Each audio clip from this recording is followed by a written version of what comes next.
Welcome to this explainer. Today, we're diving into one of the most fundamental and honestly deeply puzzling mysteries of our universe, wave-particle duality.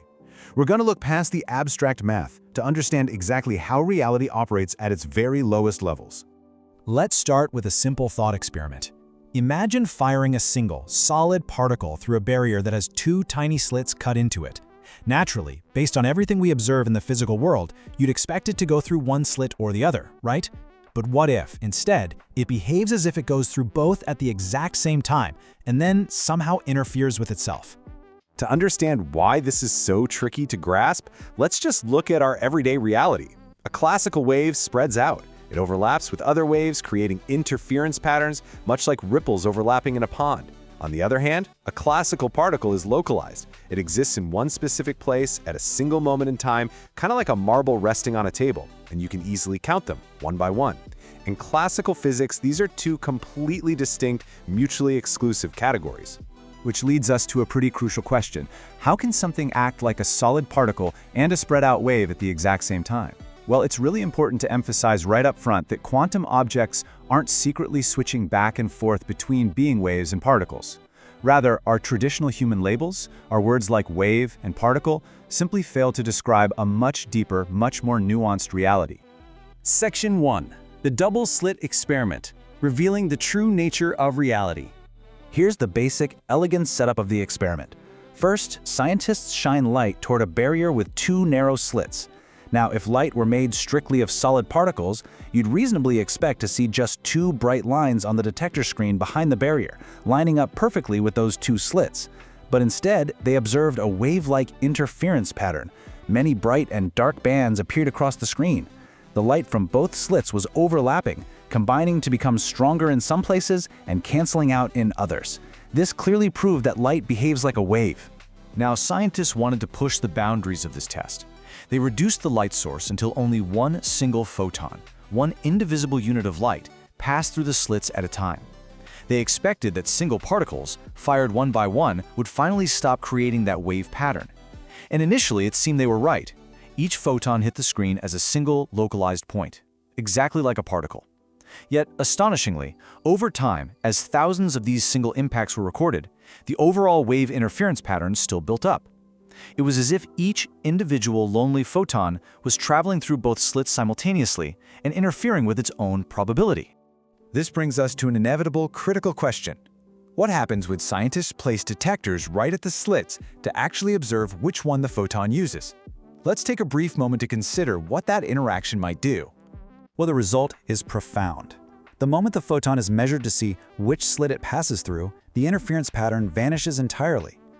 The photon now behaves only like a normal particle, traveling through just a single slit and creating a simple two-line pattern on the back screen. The mere act of measurement fundamentally changes the outcome. There's a massive, profound distinction here between the macro and micro worlds. In everyday life, looking at a baseball doesn't alter its speed or position. The baseball is there whether you look at it or not. But in quantum measurement, observing certain properties actually destroys others. To be absolutely clear, this doesn't mean human consciousness possesses some magical control over physical reality. It simply means that the physical act of measuring a quantum system inherently forces an interaction, and that interaction alters the system itself. And this phenomenon isn't just a quirky property of light. It's actually a fundamental rule of the universe. Electrons, which clearly have mass and behave like particles, also create interference patterns. Entire atoms behave like waves. Even large molecules show wave behavior under the right conditions. Matter itself possesses this dual nature. Section 2. The Mechanics of Reality. Why does this happen? To understand the why behind all of this, we have to abandon our everyday intuition. In quantum mechanics, objects are described by what's called a wave function. This is a mathematical description representing a spread of possible states and probabilities for a quantum object before it's measured. You see, a quantum particle doesn't simply exist in one definite, pinpoint state. It exists in a vast spread of possibilities.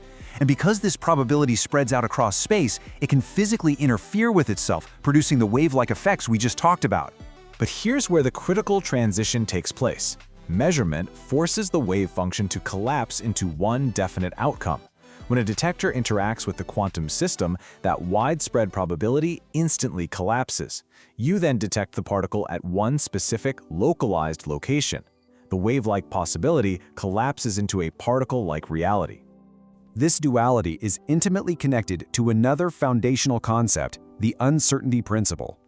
Basically, if you measure an object to find a precise position, meaning you know exactly where a particle is, you simultaneously lose precise momentum, meaning you cannot know exactly how fast and where it is going.